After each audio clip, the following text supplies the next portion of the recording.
প্রিয় দর্শক, গোপুর হেসেলে আজকের আমি বানাবো মাছের টক। তার জন্য আমি যেগুলো নিয়েছি দেখাই। এতে রেখেছি একটু আলু সিদ্ধ করে, এতে মাছ আছে, এটাতে আমি আমসি ভিজিয়ে রেখেছি, এতে হচ্ছে শুকনো লঙ্কা, লঙ্কা, হলুদ, আর এটা হচ্ছে সর্ষে আর ধনে পাতা কুচি। কড়াই গরম হয়ে গেছে, তেল দিলাম, শুকনো লঙ্কা ও কালো সর্ষে,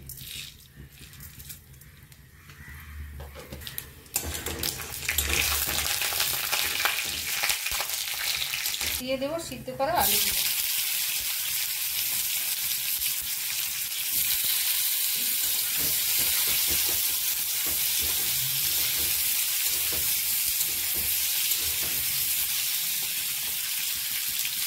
দেবো পরিমাণ মতো নুন,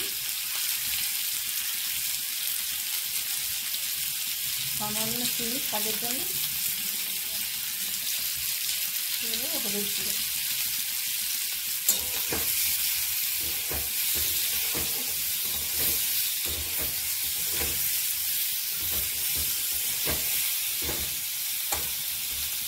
আমসিটা ভিজানো ছিল, একটু হাতে করতে এখানে টকটা বেরিয়ে যাবে।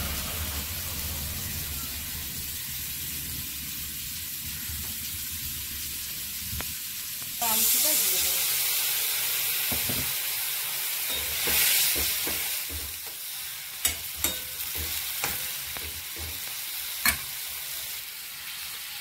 আরো সামান্য জল দিচ্ছ, ফুটবে তো।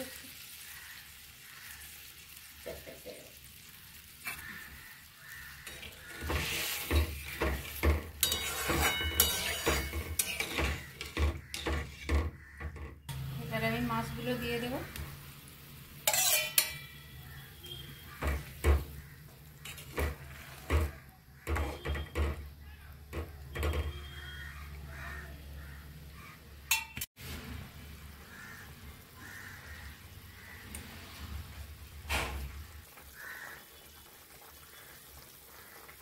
আলু আমি একটু ভেঙে দেবো।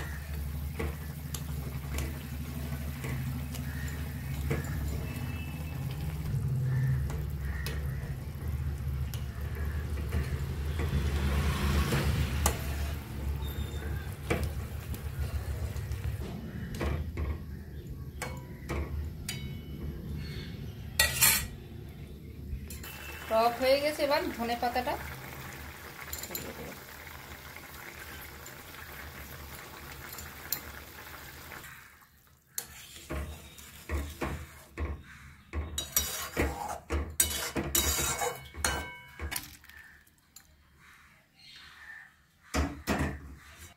প্রিয় দর্শক, গোপুর হেসেলে আজকে আমি বানালাম চারাপোনার টক আমসি দিয়ে। আপনারা যদি আমার মতো টক খেতে ভালোবাসেন তাহলে এইভাবে একবার বানিয়ে খেয়ে দেখুন। খুব হালকার মধ্যে, খেতে খুব টেস্টি। একবার বানিয়ে খেয়ে দেখুন, আর আমার চ্যানেলটাকে লাইক, শেয়ার, সাবস্ক্রাইব করবেন।